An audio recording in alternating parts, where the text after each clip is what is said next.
స్త్రీ పురుష వశీకరణ మరుగుమందు.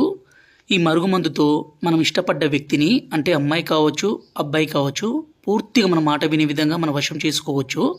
ఈ మరుగుమందుని పెట్టడం అనేది చాలా అంటే చాలా సులభం అండి. మనం పెట్టకున్న వేరే వాళ్ళతో కూడా మనం ఈ మరుగుమందుని పెట్టియవచ్చు. ఈ మరుగుమందుని మేము 2 రకాలుగా తయారు చేస్తాము. పైన కనిపించేది పౌడరు. దీన్ని మనం అన్నంలో కానీ, కర్రీస్లో కానీ, జ్యూస్లో కానీ, కూల్ డ్రింక్స్లో కానీ, స్వీట్లో కానీ పెట్టొచ్చు. ఇంకో రకం వచ్చేసి పసరు. ఇక్కడ కింద కనబడేది. ఈ విధంగా పసరుని మనం వాళ్ళ బట్టలకు కానీ, చెప్పులకు కానీ, తలకు కానీ, శరీర భాగాలకు కానీ పొయ్యడం ద్వారా ఎలాంటి మొండి వ్యక్తి అయినా సరే పూర్తిగా మారిపోవాల్సిందే. మన కాళ్ళ చుట్టూ కుక్క లెక్క చెప్పు చేతుల్లో రావాల్సిందే అండి. అంత పవర్ఫుల్ ఉంటుంది ఈ మరుగుమందు.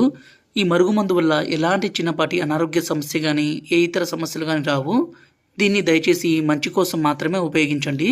అంటే భార్య భర్త మాట వినకున్నా, భర్త భార్య మాట వినకున్నా, అలాగే మనం ఇష్టపడ్డ వ్యక్తి అమ్మాయి కావచ్చు, అబ్బాయి కావచ్చు, మన మాట వినే విధంగా మార్చుకోవాలనుకున్నా ఈ మరుగుమందు పెట్టి పూర్తిగా మార్చుకోవచ్చు.